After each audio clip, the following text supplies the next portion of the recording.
everyone, and welcome to another episode of CNC Productions, and today we are unboxing the Apex Therizinosaurus card deck. And there we go. That was the box, and here are the cards. But before we get into that, this is the divider for it. It is a hard Apex, which I'm guessing Suchomimus was an easy, Saurophagonax was a moderate. This is a hard, so I'm guessing the Megalodon is brutal, but I may be wrong. Sarcosuchus and Quetzalcoatlus are the only brutal ones that I know. And here are the cards for it. First one is the Gigantoraptor, the Opportunist, which looks awesome. I won't be reading all of the effects because of time restraints, but I will show it. So if you just want to pause the video, and you can go ahead and read the effect. There's the Opportunist Gigantoraptor. And here's the juvenile Therizinosaurus. That's the juvenile alpha. Oh, alpha Therizinosaurus. Okay.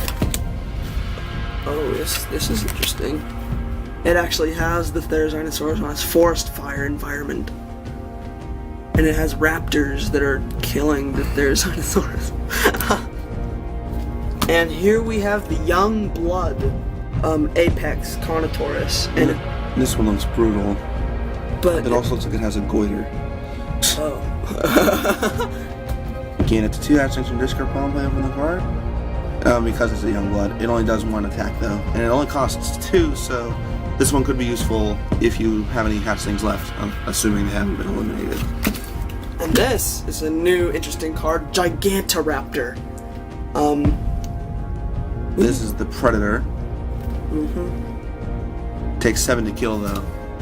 If you guys have ever played Carnivores, you'd be familiar with that dinosaur. This one I'm really excited for. This is the Protoceratops, and this one was one that I really missed from the actual base game because with Velociraptor, you know, you really want to have a Protoceratops to hunt. And here we go in the Therizinosaurus deck. Looks pretty cool. Pretty easy to kill, but a really neat card to have nonetheless. This is another big game card. This is the Dinokairos. And you have to remember that this is actually guesswork because all that we have of Dinokairos are its arms. But it was most likely basically a giant ornithomimid, and there it is, Dinokairos. Looks pretty cool. And then here's a Menace Oviraptor, which is really easy to kill. Only 3. This is the Oviraptor. This is the new Predator, and I have actually never heard of this dinosaur. What? It is the Quianzalsaurus, I think. And it looks like a type of Tyrannosaur, like a Gorgosaur almost. What I really like about this particular expansion deck is that since Therizinosaurs came from Mongolia and China, pretty much all of the dinosaurs that you can hunt now, or that you can hunt from this expansion deck, are from China and Mongolia, which is really a great idea. This is the new boss, Velociraptor Osmolske, which is a really also pretty cool on their part because this is a different species of Velociraptor than the Apex that you play as. Has 4 health and it can only get flesh wounds, so all the other afflictions are recycled, even ones that come in expansion decks. Because that was one of the loopholes with regular cards, is that if it says you cannot gain a virus, if you don't have some of the expansion decks, that would hurt you because you can just do other tougher ones. But this can only get flesh wounds, so that loophole doesn't matter with this. And here we have the Guardian Tyrannosaurus Rex, which of course is playing on how T-Rex is now viewed as a parent from Walking with Dinosaurs. Does only 3 attack, but it has more damage to a card with an ambush effect. Also looks really cool. This is kind of a sad card. This is Sandstorm. And there's all sorts of dinosaurs and nests buried in the sand.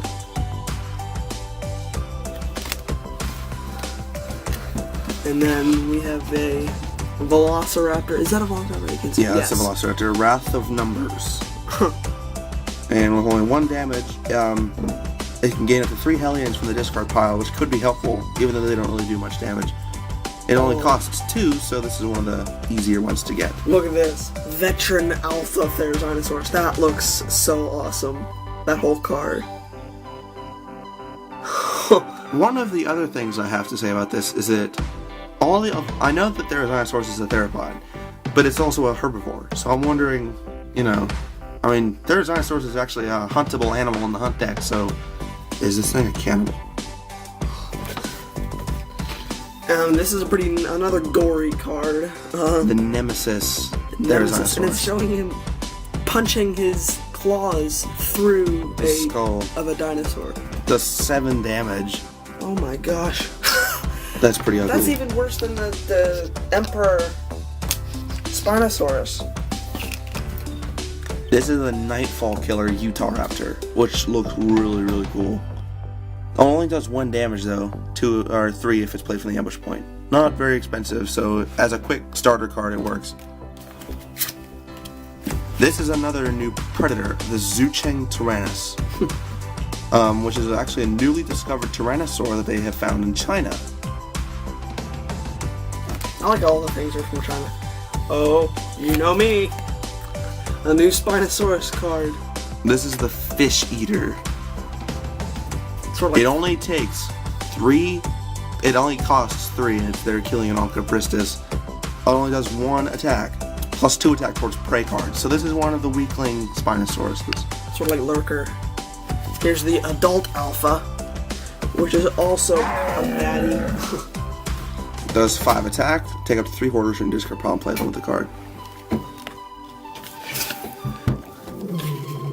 Next Therizinosaur is the Eradicators. It's killing a bunch of Velociraptor. And they look pretty hideous. Does 4 damage, costs 8. This is the Spectre. And it costs 7 and does 3 damage. Plus 3 attack towards a card in the game trail with an ambush effect. And here's the Glutton, which is eating a tree, or leaves on the trees, eating vegetation. Does 6 and only 2 damage. And here is the Hoarder. There's Therizinosaurus. Costs 3, does 1 damage. That's a really good card. And the Hatchling, which looks like a chicken. Or a dodo. This is the Defender. Costs 4, does 1. Plus 3 attack towards a game in the trail of the ambush, or when in a boss alpha battle. Are you serious? Look at the minion for the Velociraptor. That's pitiful. Only does 2 damage.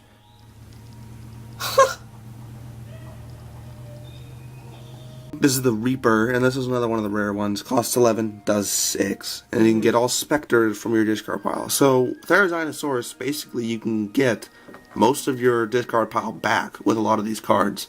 Even though most of them are the really expensive and rare ones. Now this is a very interesting card. This is the only Titan card that is not a sauropod. It is Shantungosaurus. But wait, what about in the Megalodon? What would be the Titan for that? I don't know. Megalodon remains a mystery. Megalodon deck, yeah. I'm hoping that I'll be able to get it, but I don't know. It's very rare. It takes 7 to take down and only gives you 5. No effects, so this is one of the better Titans to take down.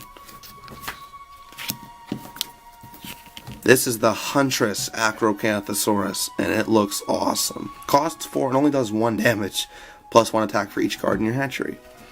So if you have a lot of cards in your hatchery, then the Huntress automatically becomes a much better card to have. And there's the juvenile Therizinosaurus. Not the alpha, just the regular juvenile. And last but not least, this is the Paladin. Costs 9 and does 5 damage. That's also what you can see on the cover of the box. yeah. So there you have it, guys. That was the Therizinosaurus expansion deck. And guys, if you also want to check out the Apex Stomping Grounds deck, just check out the channel. It'll be there.